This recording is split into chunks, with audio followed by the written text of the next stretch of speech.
예배에 나오신 성도님들을 주님의 이름으로 환영하고 축복합니다. 저희 주변 분들과 함께 인사 나누실까요? 잘 오셨습니다. 잘 오셨습니다. 한 번 더 인사하겠습니다. 오늘도 은혜 받는 밤 되세요.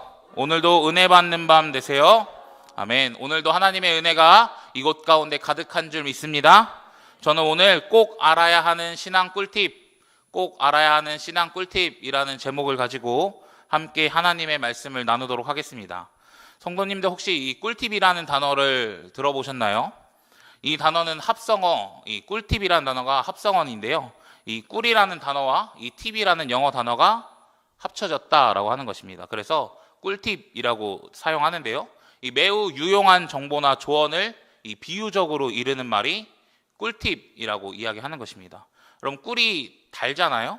그러니까 이 정보나 조언이라는 것이 굉장히 꿀처럼 달콤하다, 가치 있다라는 것을 이야기할 때 꿀팁이라고 이야기를 한다라는 것입니다.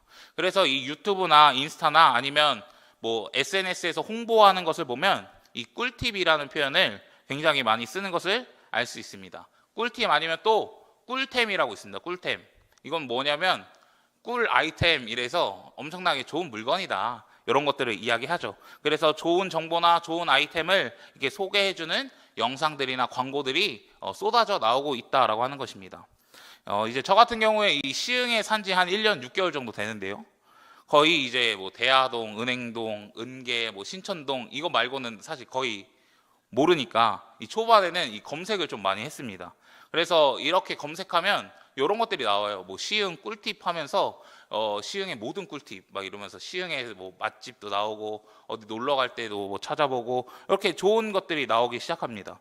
또 이제 여행을 가고 싶어 하니까 이 여행 꿀팁 같은 것도 많이 찾아봅니다. 여기서 제주도 모르면 손에 허니버터 팁이라고 되어 있는데 이 꿀을 어쨌든 허니라고 표현하고 허니버터 칩이라는 거 있잖아요. 그만큼 달콤하고 좋은 9가지 팁을 소개해 주겠다, 또 이런 영상입니다. 그리고 제가 또 자취생 아니겠습니까? 이 자취니까 이 자취 꿀팁, 어떻게 하면 혼자 잘 살 수 있을까? 이 10가지 꿀팁, 뭐 이런 것들을 소개하는 영상들이나 이 썸네일들 이렇게 소개해주는 영상들이 많이 있다라는 것이죠. 우리 성도님들에게도 분명히 필요한 이 꿀팁들이 있을 것입니다. 그게 건강이면 이 건강 꿀팁이 필요할 것이고, 배움이나 취미에 관한 것이면 그것에 관한 꿀팁이 있을 것이고요.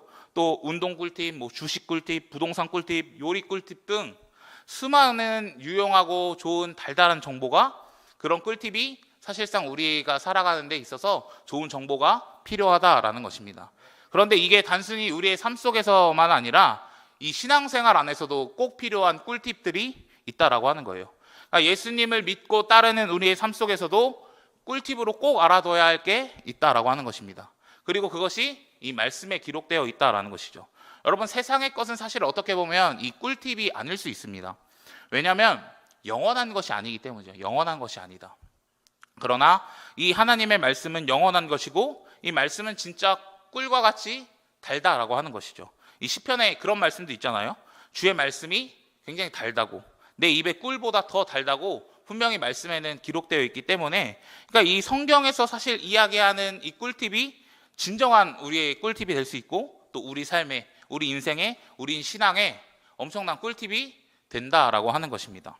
오늘 본문은 이 요한일서의 이 최종 결론에 해당하는 부분입니다. 제가 저번 설교에서도 한번 말씀드렸는데, 이 결론의 부분이 14절부터 21절까지의 내용을 담고 있는데, 이 부분만 똑 떼어서 사실 이해할 것이 아니라 이 13절의 맥락 안에서 우리는 이 본문을 이해해야 한다고 했습니다. 그래서 13절부터 저희 내용을 한번 간단하게 살펴보도록 하겠습니다. 13절 말씀 같이 한번 읽어보도록 하겠습니다. 시작. 내가 하나님의 아들의 이름을 믿는 것은, 너희에게 이것을 쓰는 것은 너희로 하여금 너희에게 영생이 있음을 알게 하려 함이라. 아멘. 지금도 이 사도 요한이 이 서신을 쓴 목적, 기록한 목적을 말하고 있습니다. 그것이 무엇이냐면 너희에게 영생이 있음을 알게 하기 위해서 이것을 썼다라고 하는 거죠. 그러니까 요한일서의 기록 목적은 무엇입니까? 너희에게, 이것을 보는 독자들에게 너네는 지금 영생을 가지고 있다라는 것을 말하고 있는 것이죠. 그런데 이 영생을 가지고 있다라는 것은 어떤 것을 전제하고 있냐면, 우리는 그 하나님과 그의 아들 예수 그리스도와 친밀한 사귐, 그 친밀한 교제, 이 코이노니아라는 하나님과의 사귐을 가지고 살아가는 인생들이라고 하는 것입니다. 그러니까 영생을 누리는 것이 이 영원한 생명을 가지고 있다는 분명히 의미도 있지만, 이제는 하나님과 새 영역 안에서 하나님과 예수님과 갖는 그런 친밀한 관계를 나타낸다고 이야기하는 것이기 때문입니다. 그러니 이 영원한 생명을 가지고 있는 우리 성도들은 하나님과의 친밀한 교제, 친밀한 관계를 가지고 있다는 전제하에 이 말씀을 우리는 들어야 한다라고 하는 것입니다. 그래서 지금 그렇게 하나님과 코이노니아를 누리고 영원한 생명을 가진 자들에게 사도 요한은 이 요한일서를 마무리하고 총정리하면서 이 신앙 꿀팁, 그리고 영원토록 끝까지 이 신앙을 가지고 살아갈 수 있도록 도움을 주고 있다라는 것입니다. 여러분, 본문에 보면 특이한 구조가 하나 나오게 되는데요, 우리가 안다라는 표현이 계속해서 반복적으로 나옵니다. 몇 번씩 말씀드리지만 성경에서 아는 거는 머리로만 아는 것이 아닙니다. 그냥 우리의 지식적인 측면을 이야기하는 것이 아닙니다. 경험적으로, 체험적으로 우리가 알게 되었다라는 것을 이야기한다는 것이죠. 그러니 우리는 이 꿀팁들을 경험적으로, 단순히 머리로만 아는 아닌 것이 아니라 경험적으로, 체험적으로 이것을 우리의 삶 속에서 누리면서 살아가야 하는 것을 이야기해주고 있다라는 거예요.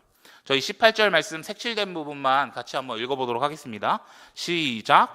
하나님께로부터 난 자는 다 범죄하지 아니하는 줄을 우리가 아노라. 여러분, 요한은 우리에게 하나님께로부터 난 자는 다 범죄하지 않는다고 이야기합니다. 범죄하지 않는다. 근데 여러분, 이 표현이 오늘 5장에만 등장했던 표현이 아닙니다. 이미 이전에 요한 1서에서 많이 나왔던 표현들입니다.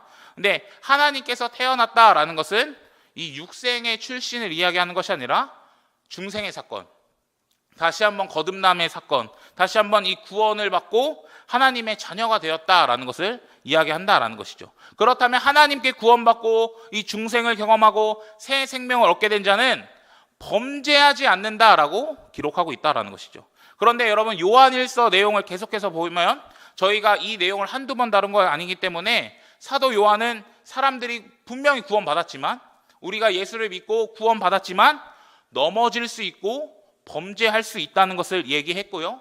저번 설교에서도 이 사망에 이르는 죄와 사망에 이르지 아니하는 죄를 통해서 분명히 넘어질 수 있고, 사망에 이르지 아니하는 죄는 결국에 주 안에서 예수님을 믿는 자들이 넘어지는 것들을 이야기하는데, 넘어질 수 있고 좌절할 수 있고 충분히 우리가 죄의 유혹에 넘어질 수도 있다라는 것을 분명히 이야기합니다. 그러니까 우리는 이 문장을 도대체 어떻게 이해해야 하냐라고 하는 것이죠.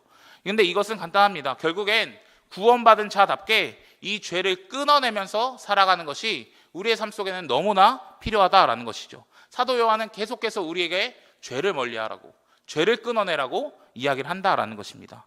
여러분, 요한이 죄를 범할 수 있는 것을 당연히 이야기합니다. 그런데 그게 죄를 용납하거나 너가 죄를 지었으니까 그걸 이해해 줄 수 있어라고 말하는 것이 아니라, 우리는 넘어질 수 있고 쓰러질 수 있지만 그럼에도 불구하고 죄를 안 지키기 위해서 끝까지 나아가야 한다라는 것을 이야기한다라는 것이죠. 그러니 하나님의 자녀답게, 구원받은 자답게 죄를 멀리하면서 살아가야 한다라고 이야기하는 것입니다.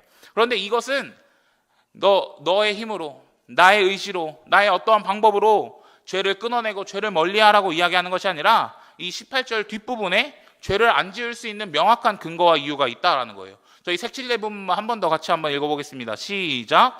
하나님께로부터 나신 자가 그를 지키심에 악한 자가 그를 만지지도 못하느니라. 아멘.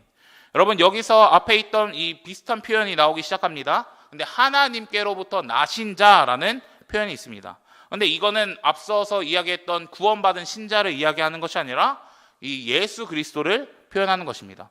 그래서 우리는 이 뒷부분을 이렇게 이해할 수 있습니다. 하나님께로부터 나신 예수 그리스도가 구원받고 중생한 성도를 지키심에 악한 자가 그를 만지지도 못하느니라 라고 우리는 이 말씀을 이해할 수 있습니다.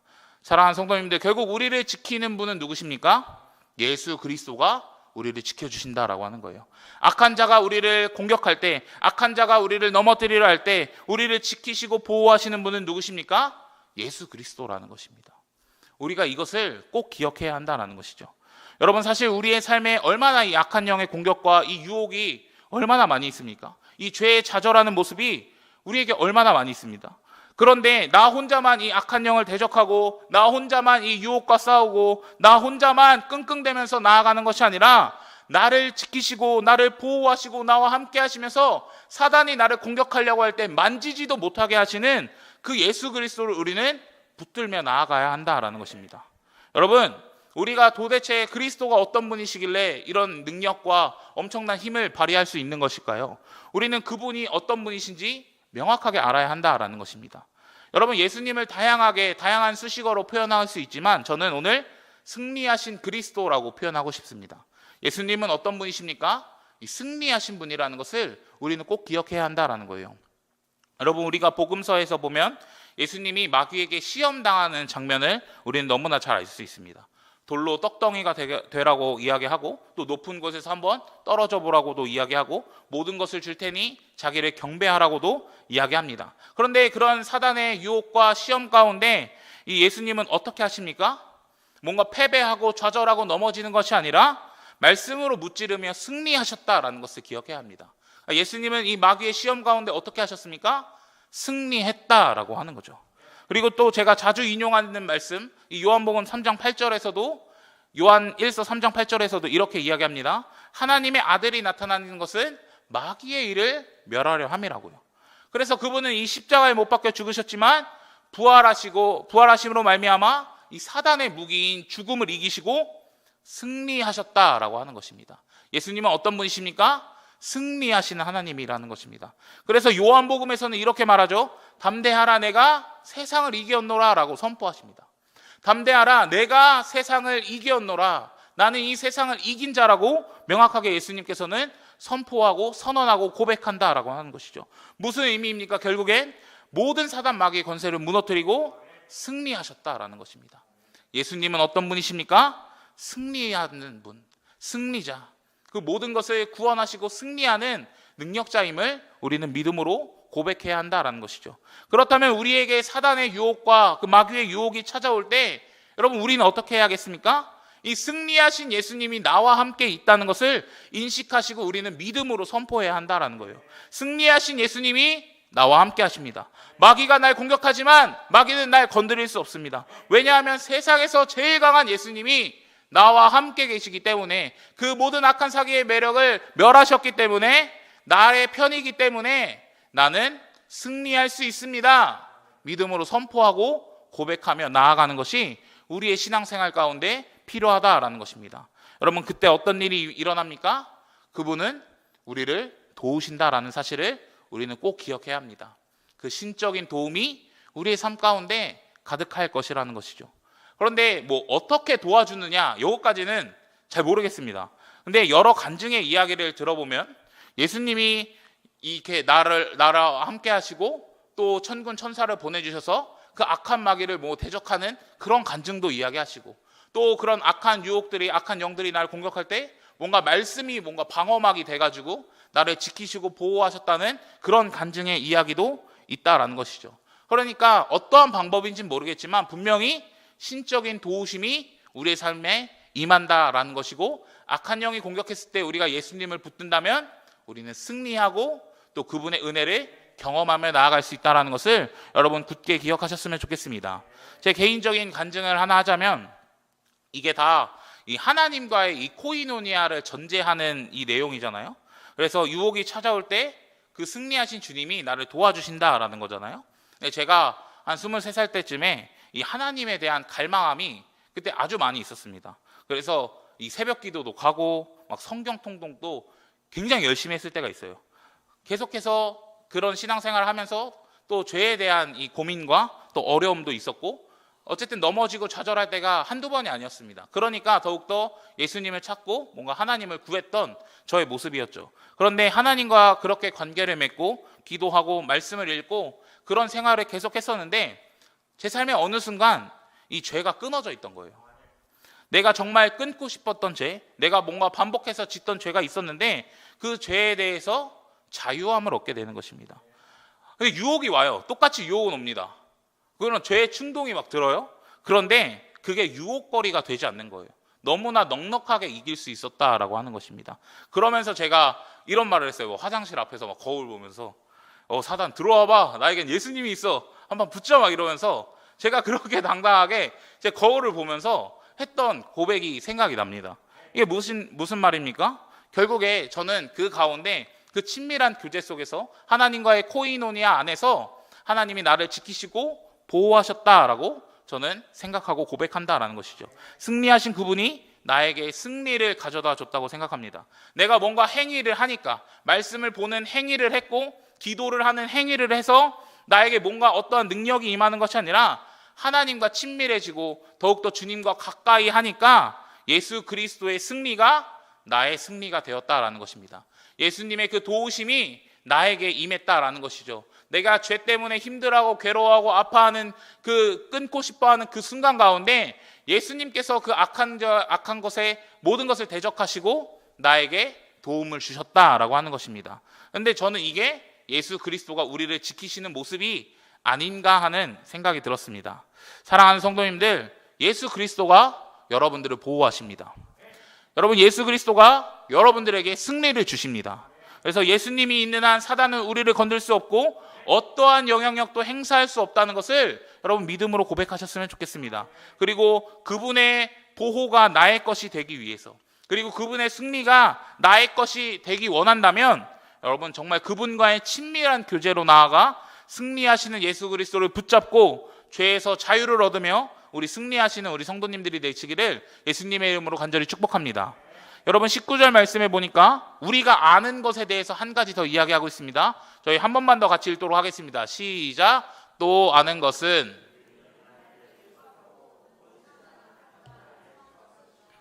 아멘. 여러분, 지금 우리는 어떤 존재입니까? 본문에서 이야기하기는 우리는 어디에 속해 있죠? 하나님께 속했다라고 하는 것입니다. 그럼 세상은 어디에 속했습니까? 악한 자 안에 속했다라는 것입니다. 여러분, 이것은 우리의 정체성을 이야기해주고 있는 것입니다.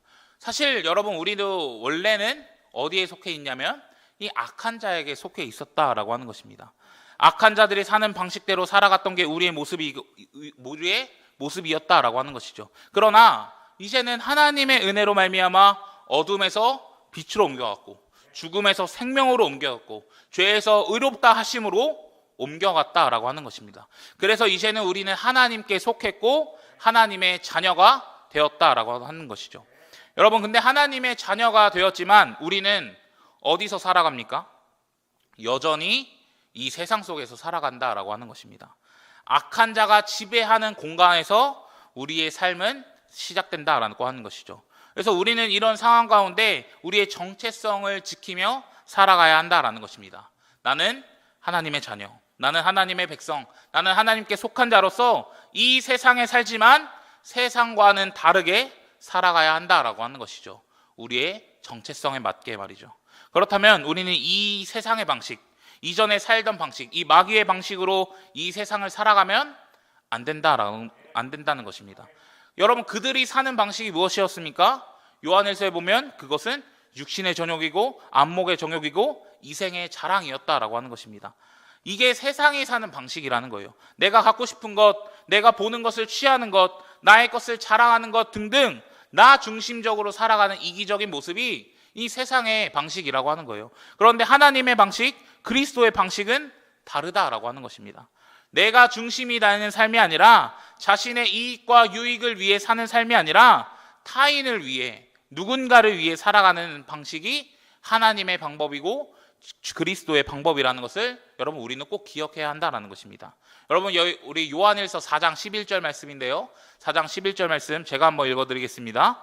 사랑하는 자들아, 하나님이 이같이 우리를 사랑하셨은즉 우리도 서로 사랑하는 것이 마땅하도다라고 기록하고 있습니다. 근데 여러분, 하나님이 이같이 사랑하신 것이 어떤 모습입니까? 결국 자기를 버리시고 자기를 낮추시면서 하나님이 이 땅에 오셨다는 것, 육신을 입고 이 땅에 오셨다는 것, 그리고 거기서 멈추는 것이 아니라 십자가에 못 박혀 죽으셨다는 것 아니겠습니까? 그 은혜로 말미암아 우리는 하나님의 자녀가 되었다라고 하는 거예요. 그렇다면 이 하나님의 은혜와 사랑과 하나님의 놀라운 은총으로 말미암아 구원받은 우리는 이제는 나의 이기심을 내려놓고 이 정체성에 합당한 삶을 온전히 살아가야 한다라는 것입니다. 그래서 아까 이야기했던 죄의 모습, 또 세상의 방식을 버리는 모습도 필요하고, 또한 이 요한에서 4장 11절에 이야기했던 것처럼 이 악한 세상 속에 살아가면서 사랑을 베풀며 살아가는 모습이 우리에게는 필요하다라고 하는 것입니다. 사랑하는 성도님들, 우리가 이 세상에서 이 세상의 방식대로 살아가는 것이 아니라 예수님의 방식대로 살아가는 우리가 되기를 간절히 소망합니다. 그래서 자신을 내려놓는 모습, 낮추시는 모습, 그리고 사랑을 베푸는 모습이 우리 가운데 있길 소망합니다. 그래서 우리는 하나님의 자녀이고 하나님의 백성이고 하나님의 사랑을 입은 자니 그 정체성에 합당하게, 그리고 이 사단이 지배하는 그 세상 속에서 하나님의 사랑과 하나님의 모습을 드러내며 살아갈 수 있는 우리 성도님들이 되시기를 간절히 소망합니다. 그리고 마지막 20절은 이렇게 이야기하는데요, 20절 말씀 한 번만 더 같이 읽겠습니다. 시작. 또 아는 것은 하나님의 아들이 이르러 우리에게 지각을 주사 우리로 청함된 자를 알게 하신 것과 또한 우리가 참된 자 곧 그의 아들 예수 그리스도 안에 있는 것이니 그는 참 하나님이시오 이시니라. 아멘. 여러분, 하나님의 아들인 예수님이 오셔서 우리가 이 참된 자를 알 수 있도록 지각, 이해력을 주셨다라고 하는 것입니다. 근데 우리가 여러분 어떻게 하나님을 알고 인식할 수 있을까요? 사실 우리는 이 하나님을 알 수 없고 하나님을 인식할 수 없습니다. 그러나 우리가 그분을 알 수 있는 방법은 이 예수 그리스도를 통해 그분을 알고 그분을 깨닫고 그분을 지각할 수 있다라고 하는 것입니다. 더 나아가 우리가 참된 자 곧 그의 아들 예수 그리스도 안에 있는 것이라고 이야기하고 있습니다. 그리고 그는 참 영생, 참 하나님이시고 참 영생이다라고 이야기하고 있죠. 그러니까 쉽게 말하면 우리는 예수님 안에서 참 하나님을 경험하고 참 영생을 누리면서 사는 존재라고 이야기하고 있는 것입니다. 여러분, 결국 요한이 우리에게 말하고 싶은 것, 우리가 꼭 알아야 하는 것은 예수는 참 하나님이시고 예수는 영원한 생명이라는 것을 우리에게 말해주고 있다라고 하는 것이에요. 이것을 우리에게 꼭 이야기해주고 싶은 것입니다. 그러면 여러분, 우리는 우리의 인생 속에서, 우리의 삶 속에서 어떤 것을 붙잡으며 살아가야 하는 것입니까? 참 하나님이시고 참 영생이신 예수 그리스도를 붙잡고 살아가는 것이 가장 지혜로운 삶의 방식이라고 이야기하는 것입니다. 왜요? 그분이 하나님 자체이시고 그분에게는 영원한 생명이 존재하기 때문에 그렇습니다. 근데 요한은 여기서 그치지 않고 21절의 내용을 이야기합니다. 21절에 이렇게 이야기하죠. 우상을 멀리하라고 이야기합니다. 우상을 멀리하라. 근데 이게 요한에서 마지막이거든요. 도대체 왜 이런 말을 했을까? 왜 갑자기 우상을 멀리하라고 이야기했을까? 근데 우리가 여기서 이 우상이라는 걸 한번 생각해 보아야 하는데, 그 당시 이 에베소 지역의 신들, 그 우상을 말하는 건지, 그 당시에 그 산당들, 그런 다른 신들, 로마 신들, 그런 것들을 이야기하는 건지, 아니면 다른 의미로 이 거짓 교사들, 아니면 거짓 진리, 거짓 복음을 이야기하는 건지 우리는 생각해 볼 수 있을 것 같습니다. 그런데 대부분의 학자들은 이 후자를 선택합니다. 그냥 그런 신전의 우상들, 이런 것을 이야기하는 것이 아니라 그 악한 사력들, 이단들, 거짓 복음을 전하는 자들, 그들을 이야기한다라는 것이죠. 그것을 선택하는 이유가 무엇이냐면, 우상이라는 단어가 단 한 번도 요한일서에 나온 적도 없고, 요한일서의 배경이 사실 이 거짓 선지자들을 배경으로 하고 있기 때문에 그 해석을 많이 선택합니다. 그런데 사실 저는 어떤 견해를 선택하든지 의미는 같다고 봅니다. 이 우상을 이야기한 의미는 같다고 느껴져요. 결국 여러분, 우상은 어떤 것입니까? 신이라고 하지만 진짜 신은 아닌 게 우상입니다. 진리라고 하지만 진짜 진리는 아니라고 하는 것입니다. 생명이 있는 것처럼 보여지지만 생명은 없다라고 하는 것입니다. 이게 우상이라는 거예요. 결국 우상은 신입니까 아닙니까? 신이 아니라고 하는 거예요. 사실상 사도 요한은 20절에서 이야기하는 예수님과 21절의 이 우상을 이렇게 대조적으로 비교하면서 보고 있는 거예요. 결국에 아까 이야기했을 때 예수는 참 하나님이라고 이야기했고, 그렇다면 결국 참 신이라는 것을 이야기하고, 그럼 그분만이 진리가 될 수 있는 것이며 그분 안엔 생명이 있고 영생이 있다라고 이야기하는 것이고, 우상은 신도 아니고 진리도 아니고 그 안에 생명이 없다라는 것을, 이것을 비교하면서 명확하게 보여주고 있다라는 것입니다. 그러니 사도 요한은 이 신자들에게 이렇게 이야기하는 것이죠. 우상을 멀리하고 예수를 붙잡으라고 하는 것입니다. 우상을 선택하는 것이 아니라 예수를 선택하라고 이야기하는 것입니다. 다시 말해서 진리가 아닌 거짓 복음, 거짓 선지자들의 말을 따라가는 것이 아니라 그냥 그 당시에 많은 신들, 그런 우상들을 붙잡으면서 살아가는 것이 아니라 사도 요한이 선포했던 예수 그리스도를 붙잡으면서 살아가라고 이야기하는 것입니다. 그분만이 참된 신이시고 그분만이 진리시고 그분만이 영원한 생명을 가지고 있기 때문에 그렇습니다. 여러분 도드라는 학자는 이 이야기를 이 본문을 통해서 이렇게 이야기합니다. 이 플라톤이라는 사람이 우상을 어떤 의미로 사용했냐면 영원하고 불변적인 관념이나 형상과 대조적인 망상적 현실이라는 의미로 사용했다고 주장합니다. 그런데 단순히 이 플라톤만 아니라 그 당시의 고대 학자들이나 그리고 이 히브리 성경을 이 70인역, 히브리어를 헬라어로 번역한 게 70인역이라고 하거든요. 그 70인역을 번역했던 사람들도 같은 용례로 사용했다라고 하는 것이죠. 그러니 이 비실제적인 것이나 망상을 가리킨다고 이야기합니다. 우상을 비실제적이거나 망상이라고 이야기를 한다라는 것이죠. 이런 관점으로 우리가 이 본문의 말씀의 내용을 보았을 때 우리는 이렇게 이야기할 수 있습니다. 거짓된 것을 버리고, 그러니까 망상되고 비실제적인 것을 버리고 실제적인 것을 취하라고 이야기하고 있다라는 것이죠. 그러니까 우리 눈에 보이지 않는 그리고 거짓되고 의미가 없는 그런 우상들을 내다버리고 망상된 것들을 내다버리고 실제적인 것, 결국 실제로 존재하는 그 예수 그리스도, 그 안에 있는 참된 신, 영생, 그 진리를 붙잡으라 라고 이야기한다는 것입니다. 사랑하는 성도님들, 우리는 무엇을 붙잡고 있습니까? 우리는 어떤 것을 붙잡고 살아가고 있습니까? 진짜를 붙잡고 살아가고 있습니까? 가짜를 붙잡고 살아가고 있습니까? 실제적인 것을 붙잡고 살아가고 있습니까? 비실제적이고 망상인 것들을 붙잡고 살아가고 있습니까? 참된 생명, 이 영원한 생명을 붙잡고 살아가고 있습니까? 생명력 있는 척하는 우상을 붙잡고 살아가고 계십니까? 이걸 우리는 꼭 알아야 된다라는 거예요. 예수님이 참 하나님이시고 예수님은 참 영생이십니다. 그렇다면 우리는 무엇을 붙잡고 살아가야 할까요? 예수 그리스도를 붙잡고 살아가야 하는 줄 믿습니다. 그분에게만 답이 있고 그분에게만 영생이 있으며 그분만이 진리라는 것입니다. 간절히 소원하기는 우리 모든 성도님들이 이 진리인 척만 하고 신인 척만 하고 생명 있는 척만 하는 이 우상을 붙잡고 살아가는 것이 아니라 길이요 진리요 생명 대신 우리 예수 그리스도를 붙잡으며 살아가시는 우리 성도님들 되시기를 간절히 소망합니다. 그리고 이게 이 사도 요한이 자신의 공동체에게 알려주고 싶었던, 말해주고 싶었던 신앙 꿀팁이라는 것을 여러분 꼭 기억하셨으면 좋겠습니다. 오늘 내용을 좀 간단하게 정리해보면 이렇게 이야기할 수 있습니다. 예수님이 우리를 지켜주시니 이 죄짓지 말고 승리하며 살아가자고 이 꿀팁을 던져주는 것입니다.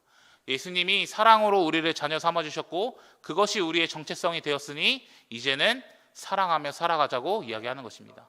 예수님이 참 하나님이시고 예수님이 영원한 생명이시니 우상을 멀리하고 예수를 붙들면서 살아가라고 우리에게 꿀팁을 주고 있다라는 것입니다. 그런데 여러분, 이것의 전제를 우리는 꼭 기억해야 합니다. 이 모든 것은 13절의 말씀처럼 주 안에서 교제하고 주 안에서 그분과 사귀는 자가 누릴 수 있는 은총이라고 하는 거예요. 그분과 교제해야 이런 은혜가 우리에게 주어진다라는 것을 꼭 기억하셨으면 좋겠습니다. 여러분, 오늘로 이 요한일서를 마무리합니다. 드디어 이 요한일서가 끝나는데 이 요한이 요한일서를 통해서 저는 궁극적으로 전하는 메시지가 사실 이거라고 생각해요. 최종 꿀팁이 무엇이냐면 하나님 안에 거하는 삶을 사세요입니다. 같이 한번 읽어보겠습니다. 시작. 하나님 안에 거하는 삶을 사세요. 요한이 우리에게 사실 계속해서 이 요한일서를 통해 주는 것은 무엇이냐면 하나님 안에 거하는 삶을 사세요라고 하는 것입니다. 여러분, 이게 궁극적인 요한이 주는 신앙 꿀팁이라고 하는 거예요. 여러분, 사람들이 요한일서의 주제를 사랑이라고 이야기합니다.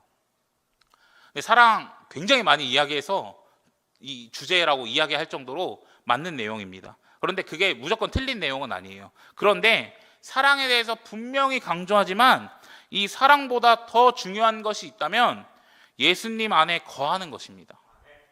그 사랑을 실천할 수 있는 이유가 무엇이냐면 예수님의 사랑을 먼저 경험하고 예수님과 온전한 그 관계를 누리고 있기 때문에 사랑할 수 있는 거거든요. 그냥 사랑하라고 이야기하는 것이 아니라 그 안에 거해야 가능하다라고 하는 것입니다. 그러니까 요한이 말하는 것은 주 안에 거하고 주 안에 사귀면서 그분과 교제하면서 코이노니아를 누리면서 주님께서 주시는 그 코이노니아 안에서 주시는 그 은혜, 죄사함의 은혜, 승리의 은혜, 사랑의 은혜, 이 영생의 은혜를 누리면서 살아가라고 이야기하는 것입니다. 그러니까 하나님과의 그 사귐이 없다면 그 어느 것도 누릴 수 없다라고 하는 거예요. 사랑하는 성도님들, 우리 성도님들이 주 안에 거하며 하나님과의 사귐을 누리고 코이노니아를 누리시기를 간절히 소원합니다. 이게 요한 1서를 마무리하면서 우리 성도님들께 꼭 드리고 싶은 말씀입니다. 그 안에 꼭 거하십시오. 그 안에 사귐을 누리십시오. 그 예수님과 그 친밀한 관계로 나아가시는 우리 성도님들이 되셨으면 좋겠습니다. 이게 신앙의 꿀팁이라는 것을 꼭 기억하셨으면 좋겠습니다. 우리 요한일서 1장 3절 말씀인데요. 1장 3절 말씀 같이 읽고 좀 마무리했으면 좋겠습니다. 같이 읽겠습니다. 시작. 우리의 사귐은 아버지와 그의 아들 예수 그리스도와 더불어 누림이라. 한 번만 더 읽겠습니다. 시작. 우리의 사귐은 아버지와 그의 아들 예수 그리스도와 더불어 누림이라. 아멘.